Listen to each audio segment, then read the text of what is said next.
Hi hello ಎಲ್ರಿಗೂ ನಮಸ್ಕಾರ. Welcome back to ಶಾರಸುಧನ ಕಿಚನ್. ನಾನಿವತ್ತು ನಿಮಗೆ ತುಂಬಾ ಟೇಸ್ಟಿಯಾಗಿ ಮೊಟ್ಟೆ ಕೋಳಿ ಬಸ್ಸಾಂಬಾರ್ ರೆಸಿಪಿನ ಹೇಗೆ ಮಾಡ್ಕೊಳ್ಳೋದು ಅಂತ ವಿಡಿಯೋನ ಶೇರ್ ಮಾಡ್ಕೊಳ್ತಾ ಇದ್ದೀನಿ. ಮೊದಲಿಗೆ ನಾನಿಲ್ಲಿ 1 kg ಮೊಟ್ಟೆ ಕೋಳಿನ ನೀಟಾಗಿ ಕ್ಲೀನ್ ಮಾಡಿ ವಾಶ್ ಮಾಡಿ ಇಟ್ಕೊಂಡಿದ್ದೀನಿ. ಇವಾಗ ಇದಕ್ಕೆ ಒಂದು ಮಸಾಲೆನ ರುಬ್ಕೊಳ್ಳೋಣ.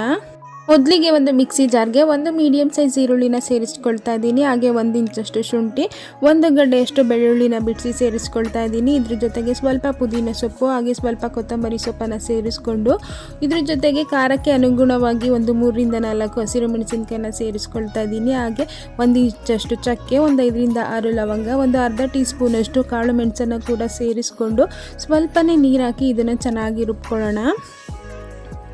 ತುಂಬಾ ಈಸಿ ರೆಸಿಪಿ, ಯಾರು ಬೇಕಾದರೂ ಈ ರೆಸಿಪಿನ ಟ್ರೈ ಮಾಡಿ, ತುಂಬಾ ಟೇಸ್ಟಿಯಾಗಿರುತ್ತೆ. ರುಬ್ಕೊಂಡಿದ್ದೆಲ್ಲ ಆದಮೇಲೆ ಈ ಮಸಾಲೆಯಲ್ಲಿ ಒಂದು 3 ಸ್ಪೂನಷ್ಟು ಮಸಾಲೆನ ಒಂದು ಚಿಕ್ಕ ಬೌಲಲ್ಲಿ ಎತ್ತಿಟ್ಕೊಳ್ಳೋಣ. ಎತ್ತಿಟ್ಕೊಂಡಿದ್ದಾದಮೇಲೆ ಒಲೆ ಮೇಲೆ ಒಂದು ಕುಕ್ಕರ್ನ ಇಟ್ಕೊಂಡು ಕುಕ್ಕರ್ ಬಿಸಿಯಾಗಿದ್ದಾದಮೇಲೆ 2 ರಿಂದ 3 ಟೇಬಲ್ ಸ್ಪೂನಷ್ಟು ಆಯಿಲ್ನ ಸೇರಿಸ್ಕೊಳ್ತಾ ಇದ್ದೀನಿ. ಆಯಿಲ್ ಬಿಸಿಯಾಗಿದ್ದಾದಮೇಲೆ ನಾವು ಮೊದಲೇ ರುಬ್ಬಿಟ್ಕೊಂಡಿರುವಂತಹ ಮಸಾಲೆನ ಸೇರಿಸಿ ಈ ಮಸಾಲೆದು ಹಸಿ ಸ್ಮೆಲ್ ಹೋಗೋವರೆಗೂ ಒಂದು 5 ರಿಂದ 6 ನಿಮಿಷ ಚೆನ್ನಾಗಿ ಫ್ರೈ ಮಾಡ್ಕೊಳ್ಬೇಕಾಗುತ್ತೆ. ಹಾಗೆ ಒಂದು ಚಿಟಿಕೆಯಷ್ಟು ಅರಿಶಿಣ ಪುಡಿನ ಸೇರಿಸಿ ಚೆನ್ನಾಗಿ ಮಿಕ್ಸ್ ಮಾಡಿಕೊಂಡು ಈ ಮಸಾಲೆಯಲ್ಲಿ ಆಯಿಲ್ ರಿಲೀಸ್ ಆಗೋವರೆಗೂ ಚೆನ್ನಾಗಿ ಫ್ರೈ ಮಾಡಿಕೊಂಡು ನಾವು ಮೊದಲೇ ವಾಶ್ ಮಾಡಿ ಇಟ್ಕೊಂಡಿರುವಂತಹ ಚಿಕನ್ನ ಇದಕ್ಕೆ ಸೇರಿಸ್ಕೊಳ್ಬೇಕಾಗುತ್ತೆ. ಮೊಟ್ಟೆ ಪಾಟೆಲ್ಲ ಒಂದು ಕಡೆ ಎತ್ತಿಟ್ಕೊಂಡು ಮಿಕ್ಕಿರೋ ಪಾಟ್ಗಳನ್ನ ಇದರಲ್ಲಿ ಸೇರಿಸ್ಕೊಂಡು ಚೆನ್ನಾಗಿ ಮಿಕ್ಸ್ ಮಾಡ್ಕೊಳ್ಳೋಣ. ಮಿಕ್ಸ್ ಮಾಡ್ಕೊಂಡಿದ್ದಾದಮೇಲೆ ಸ್ವಲ್ಪ ರುಚಿಗೆ ತಕ್ಕಷ್ಟು ಉಪ್ಪನ್ನು ಸೇರಿಸಿ ಚೆನ್ನಾಗಿ ಮಿಕ್ಸ್ ಮಾಡಿಕೊಂಡು 1 ರಿಂದ 3 ನಿಮಿಷ ಹೀಗೆ ಮಿಕ್ಸ್ ಮಾಡಿ ಮುಚ್ಚಳನ ಮುಚ್ಚಿ ಬೇಯೋದಕ್ಕೆ ಬಿಡೋಣ. ಈ ಚಿಕನಲ್ಲಿರುವಂತಹ ವಾಟರು ರಿಲೀಸಾಗಿ ಕಂಪ್ಲೀಟಾಗಿ ಡ್ರೈ ಆಗೋವರೆಗೂ ಚೆನ್ನಾಗಿ ಕುಕ್ ಮಾಡ್ಕೊಳ್ಬೇಕಾಗುತ್ತೆ. ನೀವು ನೋಡ್ತಾ ಇರ್ಬೋದು ವಾಟರ್ ಎಲ್ಲ ರಿಲೀಸ್ ಆಗ್ತಾ ಇದೆ. ಇದು ಕಂಪ್ಲೀಟಾಗಿ ಡ್ರೈ ಆಗೋವರೆಗೂ ನಾವು ಇನ್ನೊಂದು ಮಸಾಲೆನ ರೆಡಿ ಮಾಡ್ಕೊಳ್ಳೋಣ. ಒಂದು ಮಿಕ್ಸಿ ಜಾರ್ಗೆ ಒಂದು ಮೀಡಿಯಂ ಸೈಜ್ ಟೊಮೊಟೊನ ಸೇರಿಸ್ಕೊಳ್ತಾ ಇದ್ದೀನಿ. ಹಾಗೆ ಇದ್ರ ಜೊತೆಗೆ ಒಂದು ಸಣ್ಣ ಕಪ್ಪಲ್ಲಿ ಅರ್ಧ ಕಪ್ಪಷ್ಟು ತುರ್ಕೊಂಡಿರುವಂತಹ ತೆಂಗಿನಕಾಯಿನ ಸೇರಿಸ್ಕೊಳ್ತಾ ಇದ್ದೀನಿ. ಹಾಗೆ 1 ಟೇಬಲ್ ಸ್ಪೂನಷ್ಟು ಕಡಲೆ, ಇದ್ರ ಜೊತೆಗೆ ಒಂದು 3 ಟೀ ಸ್ಪೂನಷ್ಟು ಧನಿಯಾ ಪುಡಿನ ಸೇರಿಸ್ಕೊಳ್ತಾ ಇದ್ದೀನಿ. ಹಾಗೆ 1.5 ಟೀ ಸ್ಪೂನಷ್ಟು ಅಚ್ಚ ಪುಡಿನ ಸೇರಿಸ್ಕೊಳ್ತಾ ಇದ್ದೀನಿ. ನಿಮಗೆ ಸ್ಪೈಸಿನೆಸ್ ಜಾಸ್ತಿ ಇಷ್ಟ ಅನಿಸಿದ್ರೆ ಸ್ವಲ್ಪ ಜಾಸ್ತಿ ಖಾರದ ಪುಡಿನ ಸೇರಿಸ್ಕೊಳ್ಳಿ. ಹಾಗೆ ಸ್ವಲ್ಪ ನೀರು ಹಾಕಿ ಇದನ್ನು ಅಷ್ಟೇ ಚೆನ್ನಾಗಿ ರುಬ್ಕೊಳ್ಳೋಣ. ರುಬ್ಕೊಂಡಿದ್ದೆಲ್ಲ ಆದಮೇಲೆ ಇದನ್ನು ಒಂದು ಕಡೆ ಎತ್ತಿಟ್ಕೊಂಡು ನೀವು ಈ ಕಡೆ ನೋಡ್ತಾ ಇರ್ಬೋದು ಚಿಕನಲ್ಲಿರುವಂತಹ ನೀರು ಚೆನ್ನಾಗಿ ಡ್ರೈ ಆಗಿದೆ. ನಾವಿವಾಗ ಇದಕ್ಕೆ ರುಬ್ಕೊಂಡಿದ್ದಂತಹ ಮಸಾಲೆನ ಸೇರಿಸ್ಕೊಳ್ಳೋಣ. ಈ ಮಸಾಲೆನ ಸೇರಿಸಿದ ಮೇಲೆ 1 ರಿಂದ 3 ನಿಮಿಷ ಚೆನ್ನಾಗಿ ಹೀಗೆ ಫ್ರೈ ಮಾಡ್ಕೊಳ್ಬೇಕಾಗುತ್ತೆ. ಹಸಿ ಪದಾರ್ಥಗಳನ್ನ ರುಬ್ಕೊಂಡಿರೋದ್ರಿಂದ ಹಸಿ ಸ್ಮೆಲ್ಲೆಲ್ಲ ಹೋಗೋವರೆಗೂ ಚೆನ್ನಾಗಿ ಇದೇ ರೀತಿ ಮಿಕ್ಸ್ ಮಾಡ್ಕೊಳ್ತಾ ಬೇಯಿಸ್ಕೊಳ್ಳೋಣ. ಇದೆಲ್ಲ ಚೆನ್ನಾಗಿ ಫ್ರೈ ಆಗಿದ್ದಾದಮೇಲೆ ನಾವು ಸಾಂಬಾರು ಕನ್ಸಿಸ್ಟೆನ್ಸಿ ಹೇಗೆ ಬೇಕೋ ಅಷ್ಟು ನೀರನ್ನು ಸೇರಿಸಿ ಚೆನ್ನಾಗಿ ಮಿಕ್ಸ್ ಮಾಡ್ಕೊಳ್ಬೇಕಾಗುತ್ತೆ.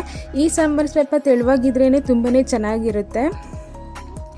ಹಾಗಾಗಿ ನೀರು ಹಾಕಿ ಚೆನ್ನಾಗಿ ಮಿಕ್ಸ್ ಮಾಡಿಕೊಂಡು ರುಚಿಗೆ ತಕ್ಕಷ್ಟು ಉಪ್ಪನ್ನು ಸೇರಿಸಿ ಮೊದಲೇ ಎತ್ತಿಟ್ಕೊಂಡಿರುವಂಥ ಮೊಟ್ಟೆ ಪಾಟ್ಗಳನ್ನ ಹಾಕಿ ಕುಕ್ಕರ್ ಮುಚ್ಚಳನ ಮುಚ್ಚಿ 3 ರಿಂದ 4 ವಿಷಲ್ ಕೂಗಿಸ್ಕೊಳ್ಳೋಣ. ನೀವು ನೋಡ್ತಾ ಇರ್ಬೋದು ಈಗ ವಿಷಲ್ ಆಗಿ ಕುಕ್ಕರ್ ಕೂಲ್ ಆದಮೇಲೆ ಓಪನ್ ಮಾಡಿ ತೋರಿಸ್ತಾ ಇದ್ದೀನಿ. ಸಾಂಬಾರಂತೂ ತುಂಬಾ ಟೇಸ್ಟಿಯಾಗಿ ಸಖತ್ತಾಗಿ ರೆಡಿಯಾಗಿದೆ. ತುಂಬಾ ಸಿಂಪಲ್ಲಾಗಿ ನೀವು ಕೂಡ ಒಂದ್ಸಲ ಟ್ರೈ ಮಾಡಿ. ನಾವಿವಾಗ ಇದರಲ್ಲಿ ಚಿಕನನ್ನು ಮತ್ತು ಸಾಂಬಾರನ್ನು ಸಪ್ರೇಟ್ ಮಾಡ್ಕೊಳ್ಬೇಕಾಗುತ್ತೆ. ಈ ಥರ ಜಾಲರಿಯಿಂದ ಈ ಚಿಕನ್ ಪೀಸ್ಗಳನ್ನ ಎತ್ಕೊಂಡು ಒಂದು ಬೌಲಲ್ಲಿ ಇಟ್ಕೊಳ್ಳೋಣ. ನಾವಿವಾಗ ಈ ಚಿಕನ್ಗೆ ಒಂದು ಒಗ್ಗರಣೆನ ಮಾಡ್ಕೊಳ್ಳೋಣ. ಒಲೆ ಮೇಲೆ ಒಂದು ಅಗಲವಾಗಿರುವಂಥ ಪಾತ್ರೆನ ಇಟ್ಕೊಂಡು ಪಾತ್ರೆ ಬಿಸಿಯಾಗಿದ್ದಾದಮೇಲೆ 1 ಟೇಬಲ್ ಸ್ಪೂನಷ್ಟು ಆಯಿಲ್ನ ಹಾಕಿ ಆಯಿಲ್ ಬಿಸಿ ಆದಮೇಲೆ ಒಂದು ಸಣ್ಣ ಈರುಳ್ಳಿ ಹಾಗೆ ಸ್ವಲ್ಪ ಕರಿಬೇವಿನ ಸೊಪ್ಪನ್ನು ಹಾಕಿ ಚೆನ್ನಾಗಿ ಫ್ರೈ ಮಾಡಿಕೊಂಡು ಇದ್ರ ಜೊತೆಗೆ 2 ಟೇಬಲ್ ಸ್ಪೂನಷ್ಟು ಕ್ಯಾಪ್ಸಿಕಮ್ನ ಈ ಥರ ಕಟ್ ಮಾಡಿ ಸೇರಿಸ್ಕೊಂಡಿದ್ದೀನಿ. ಇದ್ರೆ ಸೇರಿಸ್ಕೊಳ್ಳಿ, ಇಲ್ಲಾಂದರೆ ಸ್ಕಿಪ್ ಮಾಡ್ಬೋದು. ಇದೆಲ್ಲನೂ ಚೆನ್ನಾಗಿ ಫ್ರೈ ಮಾಡ್ಕೊಳ್ಳೋಣ. ಫ್ರೈ ಮಾಡ್ಕೊಂಡಿದ್ದಾದಮೇಲೆ ಮೊದಲೇ ಎತ್ತಿಟ್ಕೊಂಡಿರುವಂತಹ ಮಸಾಲೆನ ಇವಾಗ ಸೇರಿಸ್ಕೊಳ್ಬೇಕಾಗುತ್ತೆ. ನೀವು ಈ ಮಸಾಲೆನ ಎತ್ತಿಟ್ಕೊಂಡಿಲ್ಲ ಅಂದರೆ ಈ ಟೈಮಲ್ಲಿ ಸ್ವಲ್ಪ ಶುಂಠಿ, ಬೆಳ್ಳುಳ್ಳಿ ಹಾಗೆ ಹಸಿರು ಮೆಣಸಿನಕಾಯಿನೆಲ್ಲ ಸಣ್ಣದಾಗಿ ಹೆಚ್ಚಿ ಹಾಕಿದ್ರೂ ತುಂಬಾ ಚೆನ್ನಾಗಿರುತ್ತೆ. ಇದೆಲ್ಲನೂ ಚೆನ್ನಾಗಿ ಮಿಕ್ಸ್ ಮಾಡಿ ಹಸಿ ಸ್ಮೆಲ್ ಹೋಗೋವರೆಗೂ ಚೆನ್ನಾಗಿ ಫ್ರೈ ಮಾಡಿಕೊಂಡು ಒಂದು ಚಿಟಿಕೆಯಷ್ಟು ಅರಿಶಿಣ ಪುಡಿನ ಕೂಡ ಸೇರಿಸ್ಕೊಳ್ಳೋಣ. ಅರಿಶಿಣ ಪುಡಿನ ಸೇರಿಸ್ಕೊಂಡು ಚೆನ್ನಾಗಿ ಮಿಕ್ಸ್ ಮಾಡ್ಕೊಳ್ಳಿ. ತುಂಬಾ ಟೇಸ್ಟಿಯಾಗಿರುತ್ತೆ. ಈ ಥರನೂ ಒಂದ್ಸಲ ಟ್ರೈ ಮಾಡಿ ನೋಡಿ. ಇದೆಲ್ಲ ಫ್ರೈ ಆಗಿದ್ದಾದಮೇಲೆ ಒಂದು ಅರ್ಧ ಟೀ ಸ್ಪೂನಷ್ಟು ಧನಿಯಾ ಪುಡಿ ಹಾಗೆ ಅರ್ಧ ಟೀ ಸ್ಪೂನಷ್ಟು ಅಚ್ಚ ಪುಡಿನ ಸೇರಿಸ್ಕೊಂಡಿದ್ದೀನಿ. ಧನಿಯಾ ಪುಡಿ, ಅಚ್ಚ ಪುಡಿ ಇಲ್ಲ ಅಂದರೆ ಅಥವಾ ಚಿಕನ್ ಮಸಾಲೆ ಯಾವುದಾದ್ರೂ ಇದ್ದರೆ ಅದನ್ನು ಕೂಡ ಸೇರಿಸ್ಕೊಳ್ಬೋದು. ಇದೆಲ್ಲ ಮಿಕ್ಸ್ ಮಾಡಿಕೊಂಡು ಹಸಿ ಸ್ಮೆಲ್ ಹೋಗೋವರೆಗೂ ಚೆನ್ನಾಗಿ ಫ್ರೈ ಮಾಡಿಕೊಂಡು 1-2 ಟೇಬಲ್ ಸ್ಪೂನಷ್ಟು ನೀರನ್ನು ಹಾಕಿ ಆಯಿಲ್ ರಿಲೀಸ್ ಆಗೋವರೆಗೂ ಸ್ವಲ್ಪ ಕುಕ್ ಮಾಡ್ಕೊಳ್ಬೇಕಾಗುತ್ತೆ. ಈಗ ಆಯಿಲ್ ರಿಲೀಸ್ ಆಗಿದೆ. ನಾವು ಎತ್ತಿಟ್ಕೊಂಡಿರುವಂಥ ಚಿಕನ್ನ ಸೇರಿಸಿ ಚೆನ್ನಾಗಿ ಮಿಕ್ಸ್ ಮಾಡ್ಕೊಳ್ಳೋಣ. ಚೆನ್ನಾಗಿ ಮಿಕ್ಸ್ ಮಾಡಿಕೊಂಡು ಕೊನೆಯಲ್ಲಿ ಸ್ವಲ್ಪ ಕೊತ್ತಂಬರಿ ಸೊಪ್ಪನ್ನು ಹಾಕ್ಕೊಂಡು ಇನ್ನೊಂದು ಸಲ ಚೆನ್ನಾಗಿ ಮಿಕ್ಸ್ ಮಾಡಿಕೊಂಡ್ರೆ ಟೇಸ್ಟಿಯಾಗಿರೋಂಥ ಚಿಕನ್ ತುಂಬಾ ಚೆನ್ನಾಗಿ ರೆಡಿಯಾಗುತ್ತೆ. ನೀವು ಒಂದು ಸಲ ಈ ರೆಸಿಪಿನ ಟ್ರೈ ಮಾಡಿ, ಮಿಸ್ ಮಾಡದೆ ಪದೇ ಪದೇ ಮಾಡ್ತೀರಾ.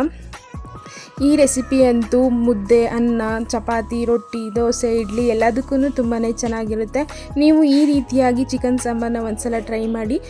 ಹಾಗೆ ಈ ವಿಡಿಯೋ ನಿಮಗೆ ಸ್ವಲ್ಪನಾದರೂ ಇಷ್ಟ ಆಗಿದ್ರೆ ಲೈಕ್ ಮಾಡಿ, ಶೇರ್ ಮಾಡಿ, ಕಮೆಂಟ್ ಮಾಡಿ, ನಮ್ಮ ಚಾನಲ್ನ ಸಬ್ಸ್ಕ್ರೈಬ್ ಮಾಡಿಕೊಂಡು ಸಪೋರ್ಟ್ ಮಾಡಿ. Thanks for watching.